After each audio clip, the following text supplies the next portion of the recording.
আজকে আমরা চলে এসেছি নারায়ণগঞ্জের মধ্যে সবচেয়ে সুন্দর স্কুল শিশু নিকেতন স্কুল এবং সেই সাথে ইবনে আরবি রহমতুল্লাহ আলাইহির নামে ইবনে আরবি মাদ্রাসা, যেটা একটা ক্যাডেট মাদ্রাসা। বন্ধুরা, আজকে আপনাদেরকে আমরা দেখাবো নারায়ণগঞ্জের সবচেয়ে সুন্দর এবং পরিবেশ বান্ধব স্কুল শিশু নিকেতন স্কুল।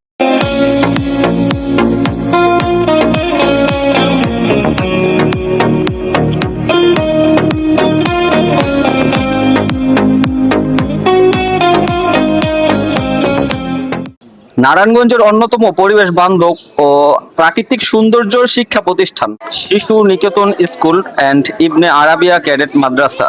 এখানে প্রায় 200-র মতো ছাত্রছাত্রী পড়াশোনা করছে এবং মাদ্রাসায় রয়েছে প্রায় 70 থেকে 75 জন শিক্ষার্থী। স্কুলটি দেখতে যেমন দৃষ্টিনন্দন, তেমনি এর পুরো পরিবেশটাই মন ছুঁয়ে যায়। চারপাশে গাছগাছালি, প্রাকৃতিক সৌন্দর্য আর নান্দনিক শিল্পকর্মে সাজানো এই প্রতিষ্ঠানটি সত্যিই অনন্য।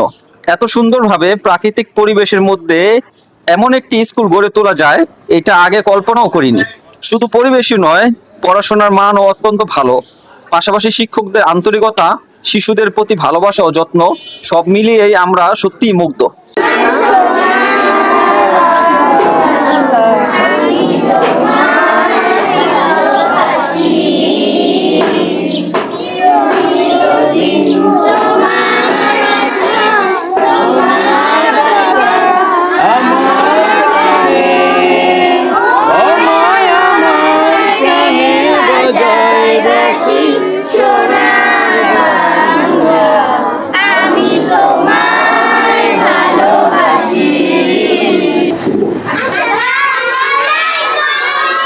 ওয়ালাইকুম আসসালাম। তোমরা কেমন আছো? কেমন ভালো আছো? পড়াশোনা কেমন লাগে? স্কুলটা কেমন? অনেক সুন্দর। তোমাদের ভালো লাগে স্কুল? পড়াশোনার পাশাপাশি আর কি ভালো লাগে? খেলাধুলা ভালো লাগে? খেলাধুলা করো তো? মাশাআল্লাহ মাশাআল্লাহ। জন্মভূমি, এই আমাদের জন্মভূমি, এই আমাদের দেশ, গলা মুগ্ধ করা মধুর পরিবেশ। My name is Neem. My father's name is Mizanur Rahman. My mother's name is Ustara Begum.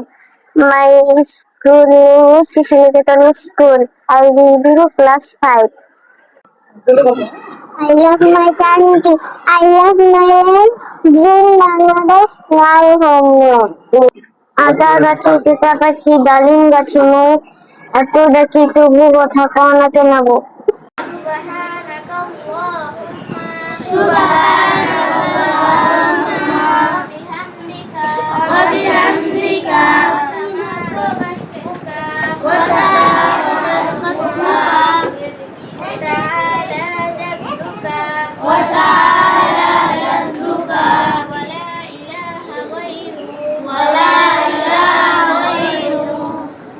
ভাই, এই যে আসলে ডিজাইন গুলো দেখা যাচ্ছে অনেক সুন্দর, আর এই ডিজাইন গুলোর মিনিংটা কি আসলে? বিসমিল্লাহির রহমানির রহিম। তো এই ডিজাইনটা হচ্ছে একটা তুর্কিদের, হ্যাঁ, ইস্তাম্বুলের তুর্কিদের। তো তুর্কিদের সেই যুদ্ধময় জীবন, আনন্দময় জীবন সবগুলোর সাথে এখানে বেদনা, আনন্দ সবকিছু জড়িত আছে। আচ্ছা, ঠিক আছে। তো এগুলো হচ্ছে যেমন নাইটদের, খ্রিস্টানদের বাড়িঘর। হ্যাঁ। আর এই নিচে এগুলো হচ্ছে তারা ওই যে মুসলিমরা বসবাস করতো। এই যে মুসলিমদের ঘর বাড়ি, এখানে তরবারি বা অস্ত্র শস্ত্র বা ঘোড়া রাখতো বা তৈরি করতো। আর এগুলো হচ্ছে তাবু, হ্যাঁ, হচ্ছে তাবু। আর হচ্ছে তুর্কিদের বস্তি দেখা যাচ্ছে, এটা কায়ে বসতি। হ্যাঁ, কায়ে বসতি। তো এটা পুরোটা একটা পাহাড়, পাহাড়ের ঝর্ণা। তো এখান দিয়েই তুর্কিরা ভিতরে ঢুকতো, প্রবেশ করতো। আর এই পাশে তাদের সৈনিকগুলো থাকতো, যে বহিরাগত আক্রমণ থেকে বস্তিগুলো রক্ষার জন্য তারা এখানে সেনা সৈন্যগুলো তারা রাখতো। ঠিক আছে। কায়ে বসতির গেটটা এটা না? জি, কায়ে বসতির গেট, মূল গেট। এইটা তো দেখা যাচ্ছে মসজিদে আকসা। মসজিদুল আকসা দূর থেকে, হ্যাঁ, সালাউদ্দিন আল আইয়ুবীর, হ্যাঁ হ্যাঁ, ওই সময় গুহা থেকে তাদের মসজিদুল আকসা দেখা যেত দূর থেকে। ও আচ্ছা আচ্ছা, ঠিক আছে। এটা গুহার থেকে দেখা যেত অনেক দূরে। তার মানে এই যে কায়ে বসতি থেকে শুরু করে আপনার পুরোটাই তুর্কিরা যে উসমানী মানে অটোমান সাম্রাজ্য গড়ে তুলছিল, সেই বিষয়টাই আপনি এখানে ফুটিয়ে তুলছেন আর কি। ইনশাল্লাহ। হ্যাঁ, না, অনেক সুন্দর হয়েছে, মাশাআল্লাহ, অনেক সুন্দর হয়েছে। আর এটা কিন্তু তুর্কিদের একটা ঐতিহ্য আপনি ধরে রাখছেন, দেখা যাচ্ছে আপনার স্কুলের দেওয়ালে। এটা দেখে আমার খুবই ভালো লাগলো ভাই। আমরা কিন্তু অনেক সময় দেখা যাচ্ছে বাচ্চারা যে আর্তগুল দেখে ভাই, আর্তগুলের মধ্যে কিন্তু এই সিনটা আপনার এখানে যেটা আছে পুরোটাই কিন্তু আর্তগুলের মধ্যে এটা ফুটে তুলছে। দেখলাম আর্তগুলের ইসের ভিতরে আছে এটা। এটাও এটা অটোমান সাম্রাজ্যের একটা অংশ। তো এটা ওই যে আগের দিনে যে কুয়া, হ্যাঁ, হ্যাঁ। কুয়া থেকে তারা এই যে পানি তুলতো এই আচ্ছা, বালতি আচ্ছা। দিয়ে, ঠিক আছে। হ্যাঁ, তারপর এটা হচ্ছে ওই নাইটদের বড় বড় পুরাতন, অনেক পুরাতন বাড়িঘর। হ্যাঁ, তারপরে এখানে তারা ওই রিসোর্টের মতো এখন তারা করেছে, কপি বিভিন্ন করেছে। হ্যাঁ, এটা ঝর্ণা। হ্যাঁ, আর এটা হচ্ছে তাদের ওই যে যে নদীগুলা শাখা নদীগুলা চলে গেছে নিচে, এই শাখা নদীটা। জি, এটা একটা পাহাড়ি অঞ্চল। এটা এটা ইস্তাম্বুলের পাহাড়ি অঞ্চল, ঠিক আছে। তো এখানে ইতিহাস ঐতিহ্য জড়িয়ে আছে। তো এটা আমি করেছি সুলতান সালাউদ্দিন আল আইয়ুবীর। সুলতান সালাউদ্দিন আল আইয়ুবীর একটা দৃশ্যমান। এখান থেকেই তারা অন্যায়ের বিরুদ্ধে প্রতিরোধ গড়ে তুলেছে। তো ভাই এখানে তো দেখতে পাচ্ছি মানে বাহিরের এই সবকিছু, তুর্কিদের বাহিরের, তো দেশের কি কোনো আর্ট নাই আপনাদের স্কুলে? জি, এটা হচ্ছে আমাদের দেশের বিশ্বের বৃহত্তম একটা আমাদের সৈকত, কক্সবাজার। কক্সবাজার একটা মডেল দাঁড় করাচ্ছি। তো আরো অনেক কাজ রয়েছে, ঝর্ণা রয়েছে, বিদ্যুতের লাইন রয়েছে, তার ঝর্ণা বা জীবন্ত ঝর্ণার কাজ রয়েছে। এগুলো শেষ করবো ইনশাল্লাহ। আচ্ছা, এই কক্সবাজার আর হ্যাঁ। এই জিনিসটা, এটা তো অনেক সুন্দর দেখা যাচ্ছে। রাঙামাটি ঝুলন্ত ব্রিজ নাকি এটা? না, এটা রাঙ্গামাটি ঝুলন্ত ব্রিজ না। হ্যাঁ। তো এটা একটা কাল্পনিক বলা চলে। ও আচ্ছা আচ্ছা, এটা মানে আপনার নিজের মনের মতো না? জি, জি, কাল্পনিক। নিচে তো মাছও দেখতেছি, হ্যাঁ, আছে মাছ মাছ। আছে। হ্যাঁ, নিচে কিছু মাছ রয়েছে। এখান থেকে আপনার ওই যে পানিটা ভাপসা হয়, গরমটা কম লাগে। ও আচ্ছা আচ্ছা, এটা তো মানে ওই আর্দ্রতার জন্য আর কি জি, এটা জি, ই জি। করা হয়েছে না? আর এখানে ঝর্ণা আছে, ঝর্ণা হবে। হ্যাঁ। আমার এখানে শুধু কক্সবাজার না, এখানে রয়েছে মৌলভীবাজারের সিলেটের চা বাগানের দৃশ্য, মানে মডেল। আর ওপাশে রয়েছে রাঙ্গামাটি, আর ওপাশে রয়েছে চাঁদের আলো। বাঁশবাগানের মাথার উপর চাঁদ উঠেছে ওই। তো এখন আমরা আমাদের শিশু নিকেতন স্কুলের পরিচালক যিনি আছে, তো ওনার সাথে কথা বলবো, সোহেল মাহমুদ ভাই। তো আসলে ভাই আপনার এই স্কুলটা কত সাল থেকে? তো আমার স্কুল 2007 থেকে। 2007। জি।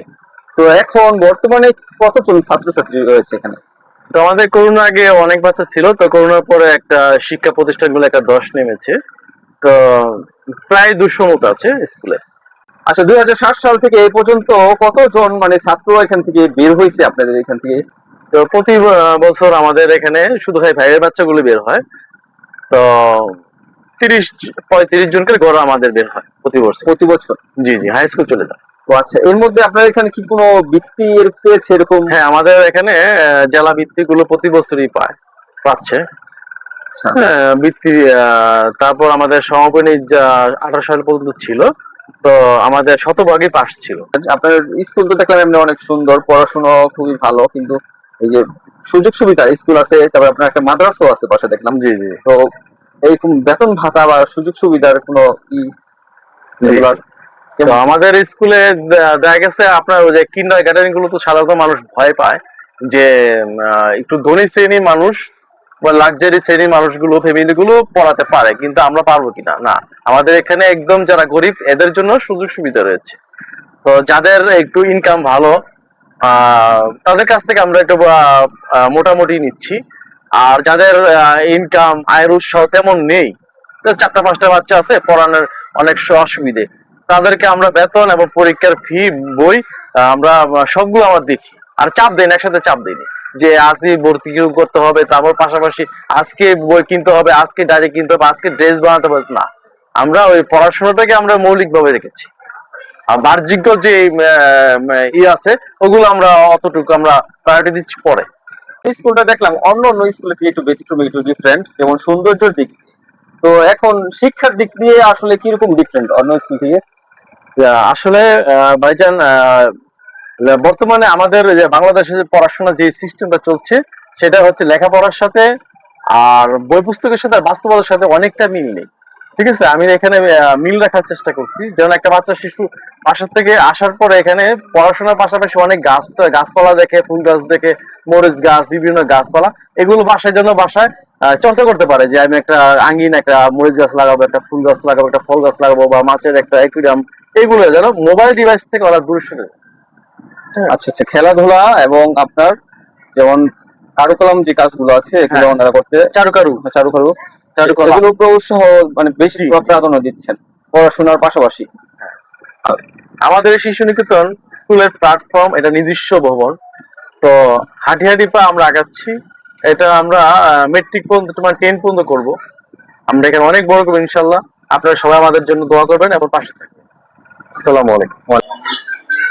তো বন্ধুরা, নারায়ণগঞ্জের মধ্যে এত সুন্দর একটা স্কুল আমাদের আছে, বিশেষ করে ধর্মগঞ্জের মধ্যে, এটা আমার জানা ছিল না। আমি এই শিশু নিকেতনের বাহির দিয়ে সবসময় চলাফেরা করতাম, তো আজকে এই প্রথম শিশু নিকেতনে আসছি। আর এত সুন্দর একটি স্কুলের মধ্যে আমি আসতে পারবো আমার নিজেই মানে অকল্পনীয় লাগতেছে। ভিতরে ঢুকে আমি পুরো অবাক হয়ে গেছি, এত সুন্দর একটি স্কুল। তো আপনারা চাইলে এই স্কুলে আসতে পারবেন, ঘুরে যেতে পারবেন, আর আপনাদের সন্তানদেরকে এত সুন্দর স্কুলে আপনারা ভর্তি করাতে পারবেন। এখানে পড়াশোনার মানও খুব ভালো। তো বন্ধুরা, আজকের ভিডিওটি এখানে বিদায় নিচ্ছি। সকলে ভালো থাকবেন, সুস্থ থাকবেন।